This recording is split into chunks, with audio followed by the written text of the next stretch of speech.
ओम नमः शिवाय। शिव पुराण श्री रुद्र संहिता प्रथम खंड 7वां अध्याय विवादग्रस्त ब्रह्मा विष्णु के मध्य अग्नि स्तंभ का प्रकट होना। ब्रह्मा जी कहते हैं, हे देवर्षि, जब नारायण जल में शयन करने लगे तब शिव जी की इच्छा से विष्णु जी की नाभि से एक बहुत बड़ा कमल प्रकट हुआ। उसमें असंख्य नालदंड थे। वह पीले रंग का था। उसकी ऊंचाई भी कई योजन थी। कमल सुंदर, अद्भुत और संपूर्ण तत्वों से युक्त था। वह रमणीय और पुण्य दर्शनों के योग्य था। तत्पश्चात भगवान शिव ने मुझे अपने दाहिने अंग से उत्पन्न किया। उन महेश्वर ने अपनी माया से मोहित कर नारायण देव के नाभि कमल में मुझे डाल दिया और लीलापूर्वक मुझे प्रकट किया। इस प्रकार उस कमल से पुत्र के रूप में मुझे जन्म मिला। मेरे 4 मुख लाल मस्तक पर त्रिपुंड धारण किए हुए थे। भगवान शिव की माया से मोहित होने के कारण मेरी ज्ञान शक्ति बहुत दुर्लभ हो गई थी और मुझे कमल के अतिरिक्त कुछ भी दिखाई नहीं दे रहा था। मैं कौन हूँ, कहाँ से आई हूँ, मेरा कार्य क्या है, मैं किसका पुत्र हूँ, किसने मेरा निर्माण किया है, कुछ इसी प्रकार के प्रश्नों ने मुझे परेशानी में डाल दिया था।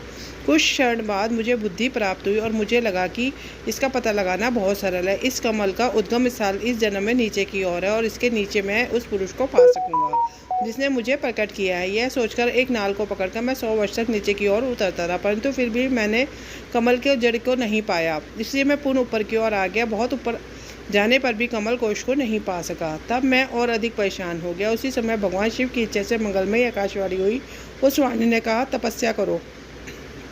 उस आकाशवाणी को सुनकर अपने पिता का दर्शन करने हेतु मैंने तपस्या करना आरंभ कर दिया और 12 वर्ष तक घोर तपस्या की। तब 4 भुजाधारी सुंदर नेत्रों से शोभित भगवान विष्णु प्रकट हुए। उन्होंने हाथों में शंख, चक्र, गदा और पद धारण किए रखे थे।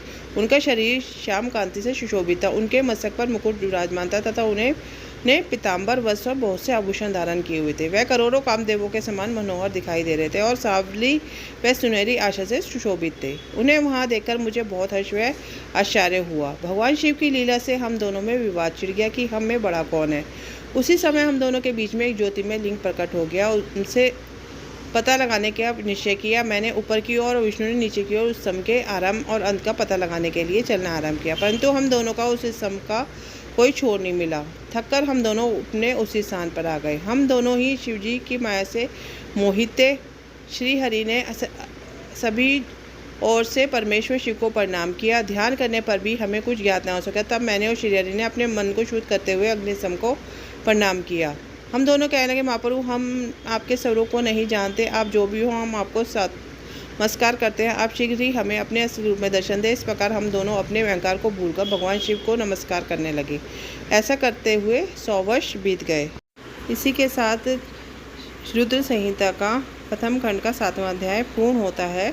ओम नमो पार्वते पते नमः। हर हर महादेव। अब हम ओम त्र्यंबकम यजामहे सुगंधिं पुष्टिवर्धनम उर्वारुकमिव वंदनान् मृत्योर्मुक्षीये मामृता की वंदना करते हैं। यह मंत्र शिवजी जी को पसंद करने के लिए और अकाल मृत्यु से मृत्यु के लिए गाया जाता है।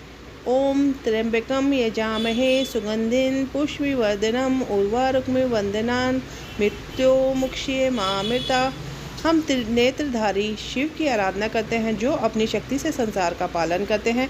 उनसे प्रार्थना है कि वह हमें जीवन में मृत्यु के बंधन से मुक्त करे और हमें दिखा दे कि हम कभी भी अपनी अमर प्रकृति से अलग नहीं होते हैं।